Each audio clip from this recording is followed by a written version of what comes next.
Hello guys, good to have you back for another video. So reset my car. In this video I'm going to show you I can change the menu language of a Nissan Leaf 2019, the full electric. Let's start right away. First of all, have the ignition turned on, engine off, ignition turned on to the second position. Then we're going to use these buttons over here. Press the OK button, then press to the right to enter the settings menu over here. And this one. Once there, press down to find the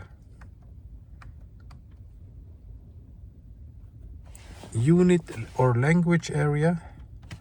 Press OK to enter it.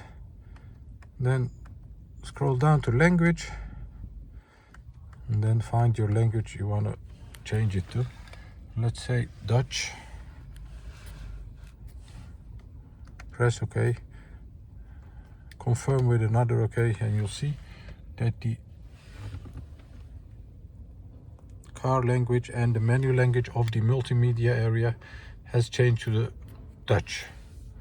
This was a quick video on how to change the menu language of a Nissan Leaf 2019. Thanks for watching. Hope to see you next time in another video. Stay safe. Take care. Bye bye.